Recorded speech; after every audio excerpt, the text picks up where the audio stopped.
Hello बच्चों, let's see this question. तो इस क्वेश्चन में अपन को क्या गिवन है कि जो कैथोड रेज होती है वो फ्लोरोसेंस प्रोड्यूस करती है जब वो ग्लास के अंदर होती है। और जो कलर ऑफ ग्लो होता है, मतलब जो ये फ्लोरोसेंस का जो ग्लो होता है, वो डिपेंड करता है कि जो नेचर ऑफ ग्लास है वो क्या होगा। और इसका रीजन दिया है कि जो कैथोड रेज जब एक्साइट होती है तो वो ग्लास इलेक्ट्रॉन्स है उनको एक्साइट करती है।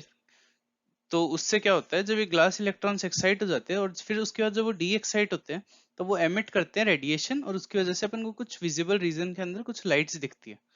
तो ये क्वेश्चन सॉल्व करने में मैं बोल सकता हूँ कि जो की कॉन्सेप्ट यूज होगा वो होगा कैथोड रेज। तो पहले अपन असर्शन देख लेते हैं। Cathode rays produce fluorescence in glass and colour of glow depends on nature of glass. तो ये करेक्ट है, क्योंकि कैथोड रेज, अब देखो ये ग्लास मान लो, अब इसमें कैथोड रेज जब इस ग्लास पे टकराएगी तो ये इसके इलेक्ट्रॉन्स को एक्साइट करेगी किसी स्टेट पे। इसकी मान लो ये न्यूक्लियस हो गया, स्टेट्स हो गई। तो ये इसके इलेक्ट्रॉन को मान लो यहाँ था, उसको एक्साइट करके ये स्टेट पे ले गई।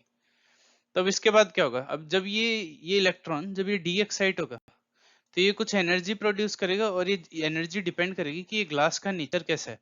तो और ये एनर्जी अगर विजिबल रीजन में लाई करती है, अगर विजिबल रीजन में लाई करती है तो अपन को ये दिख जाएगी। तो असर्शन तो करेक्ट है। रीजन क्या दिया है कि कैथोड रेज जो है वो एक्साइट करती है ग्लास इलेक्ट्रॉन्स को, और वो डी एक्साइट होते हैं तब वो रेडिएशन एमिट करते हैं जो कि विजिबल रीजन में होती है। तो रीजन भी करेक्ट है, और रीजन असर्शन को एक्सप्लेन कर रहा है। तो इसका करेक्ट आंसर हो जाएगा ऑप्शन वन, मतलब assertion is correct or reason is the correct explanation of assertion. So the final answer is option one. Hope you understand it well. Best of luck.